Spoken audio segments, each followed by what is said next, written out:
We're back on the Morning Brew with friends, and I got my old friend Emily Esterson here this morning, and my new friend Josue. This is great, because you are kind of new in Albuquerque. Yes. And you just took over the South Valley Economic Development Center. 2 months ago. That's cool. So how did you find out about this gig? Because you're from Monterrey. Yes. Well, actually, I was trying to open a business and here in Albuquerque, and I was making my marketing research and everything. So I met the people from the SVEDC, and they told me about this position. And I wasn't sure about it, but when I just tried to figure it out what it was about it, it's something I wanted to because I have two passions in my life. Developing businesses and helping people at the same time. And this position is about it. Well, tell us a little bit about the South Valley Economic Development Center. And you're the new executive director there. Correct. And I think a lot of people knew Tim Nisley as the guy there. Yes. And he kind of moved on to like the CEO level of the entire organization. Well, the RGCDC, it is a program that was created in the 1980s. And they developed the program South Valley Economic Development Center.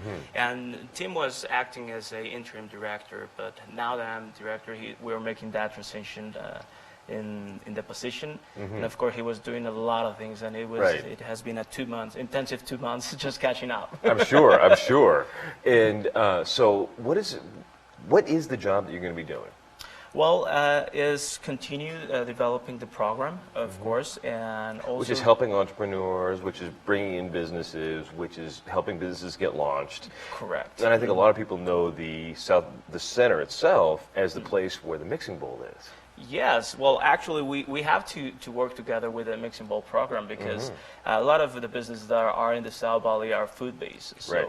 Which I love that. Oh, yeah, so they're doing a very good job. Yeah, absolutely. Well, the salsas and the chilies and all that stuff, a lot of that locally produced food that you see comes out of the mixing bowl. Correct. Yeah. Correct. Yeah. So we're focusing in two efforts. It's developing the businesses, but also helping to foster the business community. Because in South Valley, Albuquerque has a unique community, but South Valley has a very mixture of people, first, second, third immigrant generations, such as myself. Right. And interacting with each other is something that we want to foster, and it's happening now in the South Valley. Very cool. And so, Emily, I know you're on the board for the center. And when you came across his resume, were you like, great, this is our guy? He was. Yeah. It was exactly that. There was a big stack, as you might imagine, and there were a lot of very qualified people. Well, even just the job posting got press. Right. And so what was great about Josue was that he is a serial entrepreneur. He knows how to start a small business. He knows how to run a small business. Yeah. And he is deeply embedded in the immigrant community in the South Valley, which is a really strong business force there. And we just looked at his resume and we're like, this is the guy. I mean, we kind of knew he was the one. Tim and I and our advisory board, we'd been going through a planning process for about a year and kind of thinking about where the direction of the South Valley Economic Development Center should go and what its strengths are. Clearly, the food shed of the valley is an important part of that, and the mixing bowl, and then connecting the Economic Development Center with other organizations like the Hispano Chamber and County Economic Development, sort of connecting all of those things. And we felt like Josue would totally be the guy for that, just looking at his resume. Clearly energetic force before we even met him. So very cool. Well, you've done retail, you've done other things, and then you have a manufacturing company. Yes. Is that still going? Yes, it's still going. Is it in Monterrey? I started with my brother in 2006, and it was in our house. The warehouse was the driveway. I love it. That's entrepreneurship. That's on the ground. And now we have a facility. It's 25, 30 employees. Really? Yes. And you make what? Corrugated boxes. I know that's not really fancy, but it's not rock and roll, but it's awesome. Right. It pays the bills. It probably, well, if you can employ 30 people doing it, that's huge. Oh, yes. Well, there are more huge companies than us, but yeah. That's very cool. And is that in Mexico or is that here? No, in Mexico. In Mexico, in Monterrey? Yeah. Very cool. So when you came across this, being an entrepreneur, then you're like, do I want a jobby job?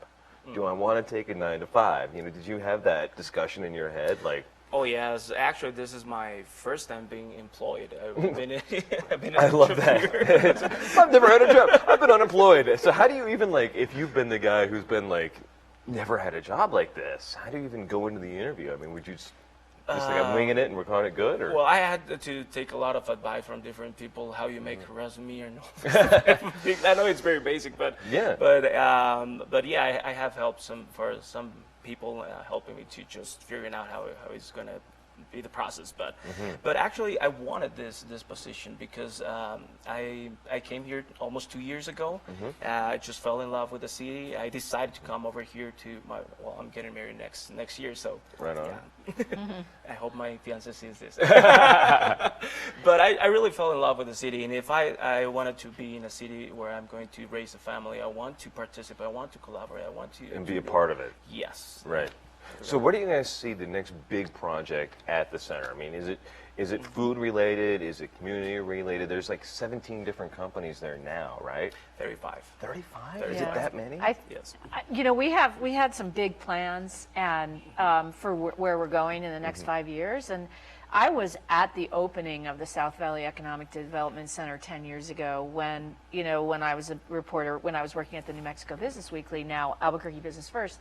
And I was so excited about it. And I live in the Valley and have pretty much the entire time I've lived in New Mexico.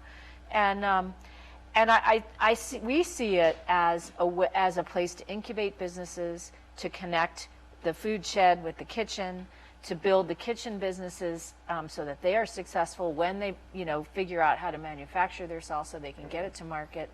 And then really helping those small businesses, immigrant community businesses, to sort of develop and become an economic force. And this picture that they've got on the screen right now is TASA. And Josue, you want to talk a little bit about that? It's a great program. It's happening every Thursday at 9 a.m. At different persons. About 20 to 40 people gather every Thursday too. And it's very cool because the TASA event, it's free coffee, you get to hang out, you get to hear some entrepreneurs talk about their companies. Yes. And it's 2 companies every week pitch their companies. It's great fun. 1 to 2 companies. Yeah. We'll be back in a couple of seconds on the Morning Brew with friends, and we're going to bring everybody together for the final cup. It's been great. Good to meet you. Glad you're on the ground. Thank you.